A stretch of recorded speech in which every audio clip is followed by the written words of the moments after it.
From Texas A&M, that's the guy I call. Jedd Fisch, huh? We have one of them. Mike Elko would be a guy at Duke. He has a history there in College Station. Lance Leipold, I would kick the tire, see what his interest is, even though I think Leipold's better off building Kansas, being the most important man they've ever had. But Jedd Fisch, that's a guy that everyone, if you're looking for an upwardly mobile coach, and if Arizona's going through issues, that's a guy that I would dial up immediately. I know there's all this talk of Dion going to A&M. I don't understand that. If you want to compare who I would have running my program over the long term, I would take Jedd Fisch. Let me ask you this, though, and you know the landscape as well as anybody. Mario Cristobal was a sexy hire at Miami. Let's just be honest. Is Elko, Lance, Leipold, Fisch a sexy enough hire for a place like A&M that's got unlimited amounts of money? Well, the Mario thing's different. He's an alumnus there. He won national titles, so it's a little bit different. Elko is very popular. I mean, I saw Duke kind of get screwed out of that game against Carolina. Elko's doing a hell of a job. They do not have a lot of athletes. Their best player has been banged up for most of the year, and they're hanging in most games. He'd have some real athletes to work over there who would stay. I mean, I have a feeling the A&M, that transfer portal is going to look like Escape from Saigon in a couple of weeks. But, you know, you're right. Do you want the sexy hire or the good hire? Now, I don't know if Jedd Fisch would be considered a sexy hire. I know one thing. You give him those athletes like an Evan Stewart, Reuben Owens, their young running back, Amari Daniels. They have some real talent. Moss, Corey Wigman, or Connor Wigman, when he comes back as a dual-threat, multi-purpose quarterback, he'd have a lot of parts to work with if those guys stayed. Right? We had Shannon Fabrician, one of Jason Whitlock's longtime friends, Adidas grassroots guy with all the Adidas schools, so he had firsthand knowledge with A&M as Adidas school. Mississippi State firing yesterday. We were talking about that on the show. And all the other Adidas schools. He had KU for a long time as a grassroots guy. He brought up a name that was really interesting to me because I didn't even think about it. But he knows that the #1 guy on their board is MCDC. They just don't think he'll ever get him because I don't know how many guys. I mean, there's been situations where guys have gone from the National Football League back to college, but I mean, that team of Dan Campbell and Brad Holmes is a winner. I mean, they have a mojo. That's ebony and ivory. I mean, they do an unbelievable job of giving Dan Campbell the right parts. Dan Campbell's got a great culture. That team looks like it's going to be a real threat come January. I don't know. He did go to A&M. Here's a name that's interesting. I know people are throwing around his name, and I never thought about it because he's coaching at his alma mater, Jonathan Smith at Oregon State. Does he leave his alma mater? Yeah, I know. Mean, that's kind of a I'm going to tell you right now, Dan Lanning's not going. I'm going to tell you straight out. Dan Lanning's not going. Well, he came out, and there was a video, and you guys saw it. Dan basically shut it down. He says like a 0% chance I'm going anywhere. That means usually you take the job when you see those videos. But he said something in there. Yeah, he said something in there, though, that clearly showed me. And I texted him and said, congratulations, dog. He's like, JB, I ain't leaving. He's not leaving. He's a good friend of mine. He's not leaving. He said it on that video yesterday. He said something very, very distinct in there that no one's going to catch. But I did, and I'm like, there's no way he could say what he said and leave. He just can't. But what he said was all the people that do what he was doing, like going up there, making a spectacle, making an announcement. He said it. He goes, yeah, usually we leave when we do this. He said it. He's like, and then we'll have mud thrown on our face. I can't do that. I can't be that guy. And he's not that guy. So I mean, look, Willie Taggart may have been better off staying. Mario Cristobal is having some rough waters. There comes a point in time these coaches need to say, you know what, I'm good here. Look, these coaches are kind of full of shit. Stop telling players to do what's against their best economic interest when you are leaving for a nickel more at another program. Stop that shit. Okay? Some of these coaches, and they burn out after 3 years, and they cry and whine, you know, my daughter got taken out of school. No, they didn't. You took her out of school, you dickhead. You're good at your university. You actually like the neighborhood. You're building a program. Now you go to a program that has better expectations, and when they fire your ass, do not cry or whine. I need to see one coach get up there and say, you know what, I just got fired by this program. I want to apologize to my friends and family and that other university. I should have stayed there. God, I'm a dickhead. Don't make this mistake. So we always rip the kids for, and I hate the transfer portal. I hate that shit. But the adults make worse decisions than the kids. You are better off sometimes making $4 million at a program that you can win at than getting fired in 3 years where you're making $2 more. Because these coaches do not understand certain jobs are not for you. Anyway, that's my TED Talk for the day. Yeah, I see D. Jones in here talking about that. I always come out and say coaches should have the right to do so. They should, though, D. Jones. Jesus Christ, grow up. They're adults. All I'm saying is live with their – D. Jones, you complain every day on this comment section. Thank you for your patrons. But Jesus Christ, you are a dumb dickhead. No one taught you about life. I mean, you're a perennial malcontent.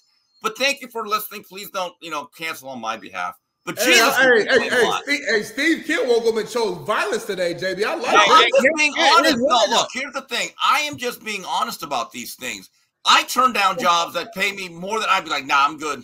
Why? That's not the job for me. Here's why, though. He's not getting his fill-ins. Here's the problem line. They should be able to leave. You know why? Because of guys like the kid at Lane Kiffin's Ole Miss who recorded him privately. Guess what? Lane Kiffin should say, I fucking should leave. I'm Team Lane. Grown folks should be able to leave because you young punk-ass kids continue to do this every day. Can I just say something? Most mental health claims, not all, are bullshit. Simple as that. And Lane made it clear. Now, again, he made it clear. Look, we tried to reach out to you. You didn't show up. You didn't even keep in touch. What do you want us to do? Yeah. There comes a point in time when you sign a scholarship, that is still a two-way agreement. You have to show up. There are responsibilities. You can make an argument. Should they get paid? Should they get this? Well, at the same time, they still have a place on the team. They get fed. They get great resources. They take the classes when they can, when they want. They get cut to the head of the line. There are still perks involved with the scholarship, with or without the NIL. So that kid to me is toxic. I feel sorry for any program. And here's the thing that did it for me. I would take that guy's name, and if I'm a company, I say, hey, guys, that guy, let's never hire him. That's the truth. You cannot rely on that individual. And this is why I say what I say, because of this graphic right here that no one wants to bring up and talk about. But the bottom line is this is a recyclable business. These dudes get recycled, and you pay them to leave. Please make sense of this. Tell me what guy that holds a doctorate degree who's a president of a university of higher education can sit here and justify the fact that he's paying you millions of dollars to leave, not to be hired. Well, you know what I would do? Get the fuck out. Get out of here. I'm going to give you what the university should do. Do you realize? Go ahead. You know what the university should do? And you can call it collusion. Every program across the country, no more buyouts. Either you're good enough to do your job, or if you're going to leave, you're not going to get out of here. Look, I would start making it very clear. If you sign a 5-year deal, the university says we need 5 years. The coaches, some of the behavior of the coaches throughout the years, I don't like it when a coach is, I'm here to build something. They have one good year, they leave. That's a lack of character. It is. It is a lack of character. Manny Diaz did it to Temple. And it was the worst thing for him because he had to learn how to be a head coach. And look, Manny's doing a really good job defensively at Penn State. He will get another job. But someone at Miami that's in that program said, Steve, when he did that, I said, that's a lack of character. Didn't like it. Yeah, he'd been doing that. That's why I didn't blame the players for transferring, because of the example you just used, Steve. If I'm a kid and Manny just recruited me to Temple and promised me all these things, right, and then after one season you leave, how can I blame the player on wanting to leave when my situation has totally changed? It was a recruiting cycle. It wasn't even a season. Yeah, that's wild. Look, Manny Diaz, I've always said, only undefeated coach in Temple history, 0-0. And I remember when Rick actually resigned the day after the Alabama-Oklahoma game. That was the playoff game that year. And Miami said, we're going to do a national search. And I said, oh, God, this is good. And there's no buyout because Rick said, I'm just done. That buyout, the national search went all the way to Philadelphia. I forgot that was in the building 3 weeks before. Look, you have to live with your decisions. I remember Greg Schiano, who, again, is doing an excellent job rebuilding Rutgers. if he would have never taken that Rutgers job to begin with, before that Sugar Bowl, which ended up being Butch Davis's last job, I'm told Greg Schiano would have gotten the job and not Larry Coker. And that would have, I think, changed Miami history because I think he was a better long-term leader. Here's the problem. He had to live with that decision. And you know what? Like a man, he did. I respect that. 100%, yeah, I agree. Joe Madden, what's up, Joe Madden on TikTok? What's good, Joe? Yeah, Steve, let's talk about college football. That's your wheelhouse for right now. You know everything, but I got to break down this college football thing with you and this coaching search. So you lose Arvet at Mississippi State. I thought it was a emotional hire. I said it on record last year. Well, it was a tough one. Hold on. No one expected Leach to die. That was a tough one. I think they owed the guy more than a year, but obviously they want to go shopping.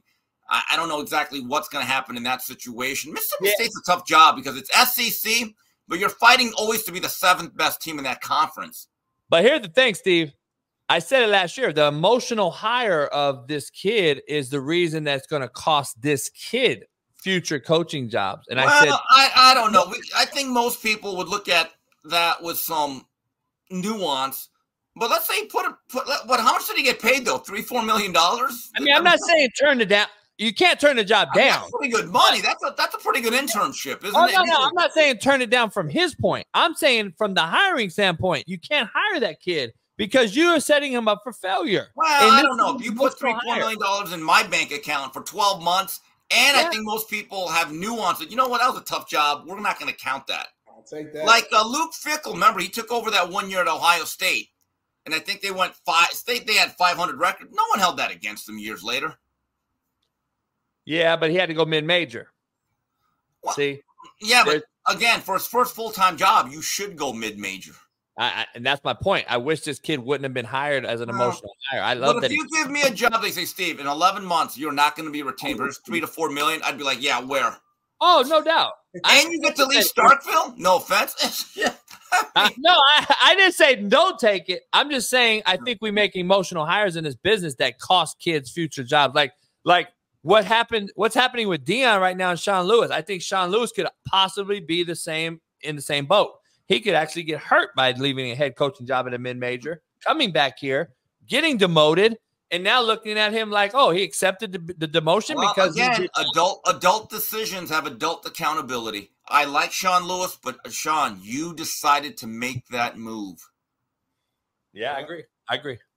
All right, so who does Mississippi State go after? Number one, look, you had a guy on yesterday that could tell you a lot more than me. I don't know exactly what Mississippi State wants, who they need. Do they ditch that air raid that's been such a tradition with them the last few years? I don't know. That's a tough job. That really is. Mike Leach was the guy that they had stability with. I wouldn't really know who Mississippi State would be on their short list. I think Gus Malzahn's number one. I would hire him first. I would go after him first because of the landscape. If Arkansas doesn't want him, I guess, is my point. Because Arkansas did offer him money twice, and he turned it down to basically bargain and get more money at Auburn. So let's be honest. So Arkansas may have a sour taste in the mouth with Gus, but Gus is an all-time legend in Arkansas at high school level, can get Arkansas kids. So I don't know, but I would go after him one. I would go after him at Arkansas. I'd go after him at Mississippi State. The Michigan State thing's interesting. Obviously, I said Urban's going there. I still think it's possible because they would have hired somebody by now. But I think now with A&M opening up, I think Urban and his agents knew this was opening up. I think this is a bidding war escapade that's about to happen between A&M and Michigan State for Urban Meyer's services. I think that's true, and I think it could happen. If I'm A&M, if I can get into some urban decay, urban legend, I do that. That's the guy. Damn the reputation, whatever comes along with it, with the money they're paying.